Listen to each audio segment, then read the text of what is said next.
Hi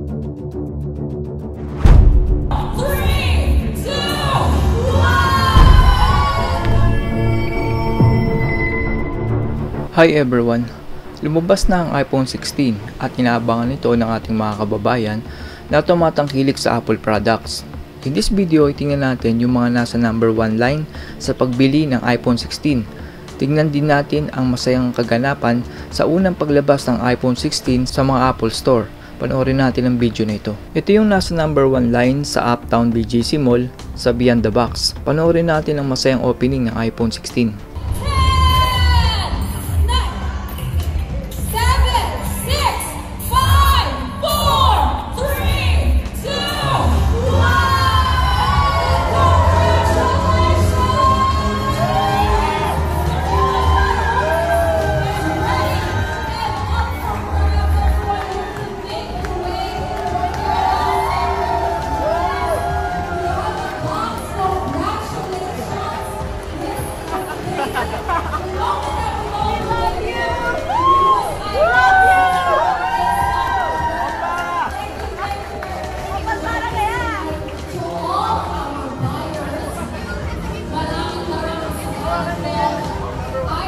Siya naman yung nasa number 1 line ng Power Mac Center sa Molopecia.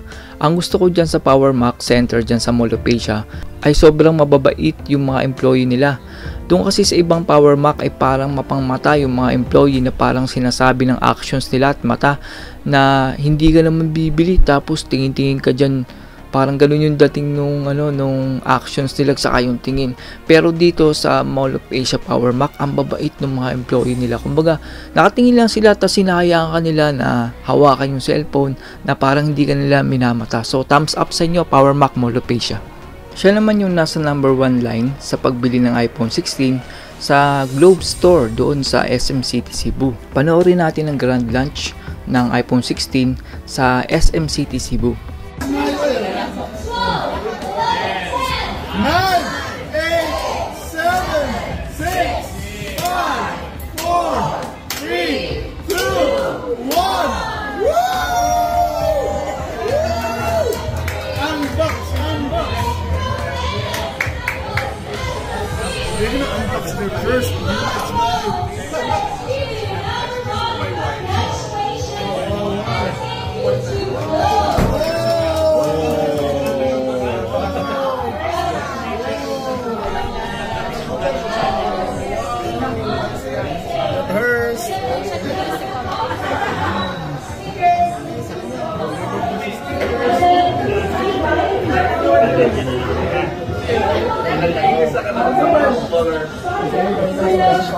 iPhone 16. Tignan naman natin ang grand launch ng iPhone 16 dito sa open source Beyond the Box at tingnan din natin ang nasa number 1 line na customer.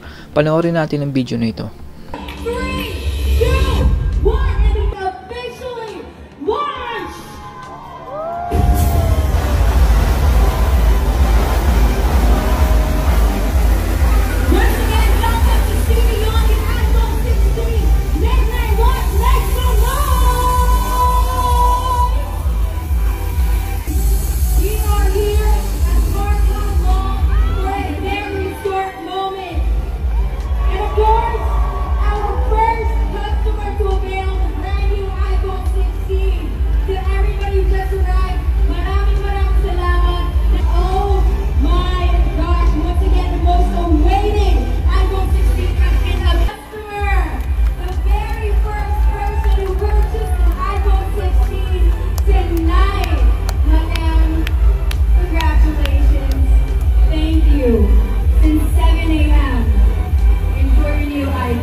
Tingnan naman natin ang dalawang mag-asawa kung saan sila ang nasa number 1 at 2 dito sa Power Mac Center Ayala Mall sa Greenbelt 3. Pakinggan din natin kung ilang araw sila pumila at yung story nila kung bakit sila ang nasa number 1 sa pila.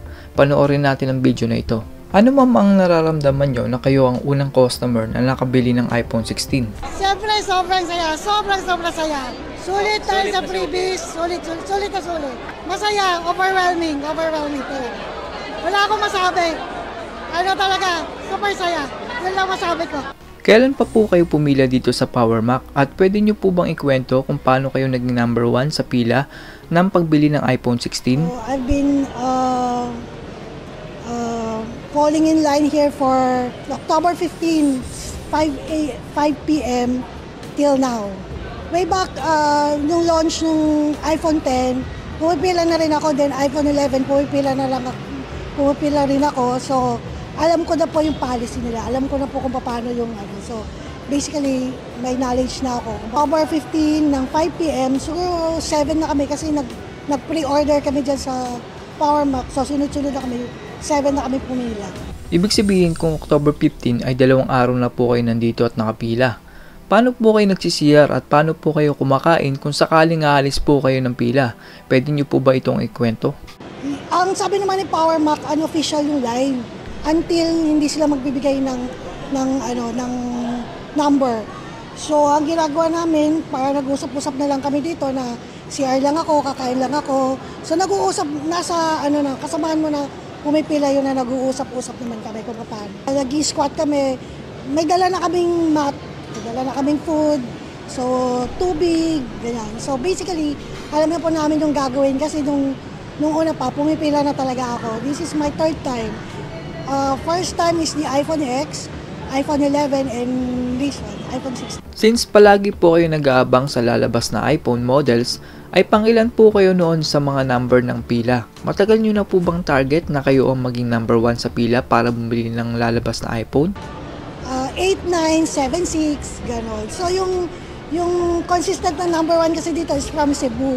So baka nag-launch na si Cebu. So basically wala siya dito. Yung taga Cebu kasi 5 days daw siya nagtatest dito. Ma'am, ano naman so far kamusta experience or excited to get your first Siyempre, napaka-excited ko kasi ano po ang masasabi nyo na kayo ang unang makakahawak ng iPhone 16 at kamusta po ang masasabi nyo sa pagpili nyo ng 2 araw? Siyempre ako yung una makakahawak ng iPhone 16, so sobrang excited. Worth it naman kasi sobra, 35,000 is so much naman. So worth it naman yung pila sa akin. Siyempre, achievement mo sa sarili mo. Ikaw yung unang nakakahawak ng iPhone 16 dito sa Pilipinas. So anyway, simultaneous naman yan. So proud ako, excited, sobrang excited talaga. Dream ko naman talaga na makapasok ng 1 to 50 pero yung number 1, hindi ko siya ina-expect kasi ina-expect ko na naman yung taga Cebu. Paano nyo po nalaman na kapag pumila kayo ng a certain date ay sure na kayo yung nasa top 1 to 10 customers? Pwede nyo po bang ikwento kung paano kayo naging number 1 customer? Yes, alam ko na kasi yung kung paano eh. Pagka pumila ka ng 17 kasi ng madaling araw, wala ka nang aabutan, nasa dulo ka na. So, meron nga, nasabi nga yung kasamahan ko eh. Sabado pa siya pumipila dito. Unfortunately, pinapaalis siya kasi wala pa talagang official queuing. Nung nag-pre-order ako ng 15, ang napagtanungan ko yung guard. So, ninasis ako ng guard. Tinanong na dun sa manager kung pwede na. Nag-queue naman si manager na meron na silang permit. So, kaya ako yung unang-unang lang talaga, swerte lang talaga. User po talaga, almost lahat ng gadgets ko po is iPhone. iPhone from Apple products. So, almost. Nakita natin yung mga nakabili ng iPhone 16 sa grand launching nitong October 17. Congratulations sa inyong lahat at alam ko na pinaghirapan nyo yan sa inyong sariling sikap at deserve nyo na bilhin ang mga bagay na magpapasaya sa inyo. Sa mga susunod na araw ay susubukan ko kung pwede kong matignan yung iPhone 16 at para makakita natin kung gaano ito kabilis at kalakas. Salamat sa inyong panonood. This is Chuck and you're watching Biker Drone.